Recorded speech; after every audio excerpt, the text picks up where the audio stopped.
চারপাশ থেকে যখনই কোনো বিপদ আসে, আশঙ্কা আসে, কোনো আক্রমণ আসে, তখনই আমরা ভড়কে যাই। ইসলামের জন্য আমরা স্ট্যান্ড নিতে পারি না। আমাদের বয়ান উল্টে যায়, আমাদের স্টেটমেন্ট উল্টে যায়।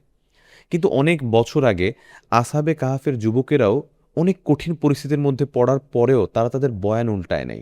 তাদের মূল্যবোধ থেকে তারা সরে যায় নাই। যখন তারা দেখলো যে তাদের উপর অনেক বেশি আক্রমণ এসেছিল, তখন তারা একটা গুহায় আশ্রয় নিল এবং আল্লাহর কাছে সাহায্য চাইল। গুহার ভিতরে ঢুকে আল্লাহ তাআলার কাছে দোয়া করছিলেন, হে আমাদের রব, আপনার পক্ষ থেকে আমাদেরকে রহমত দান করুন আর আমাদের এই বিষয়ে সঠিক পথের ব্যবস্থা করে দিন।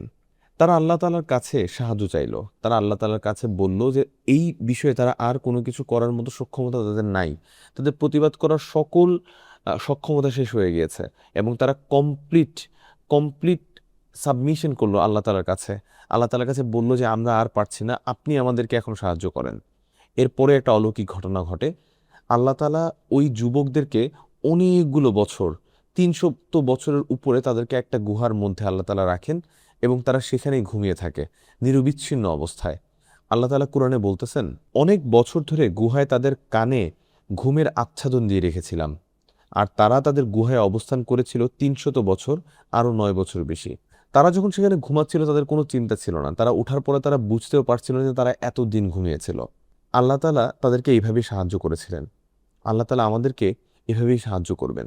যখনই আমরা কোনো একটা অন্যায়ের বিরুদ্ধে স্ট্যান্ড নিব, আমরা আমাদের নিজেদের মূল্যবোধের জন্য স্ট্যান্ড নিব, আমরা দাঁড়িয়ে থাকব, তখন আল্লাহ তাআলার অলৌকিক শক্তি দিয়ে আমাদেরকে সাহায্য করবেন। তাই যে কোনো বিপদ আসুক, যে কোনো পরিস্থিতি আসুক, ঘাবড়ানো যাবে না। বরং নিজেদের জায়গাতে অটুট থাকতে হবে, নিজেদের বয়ানে অটল থাকতে হবে।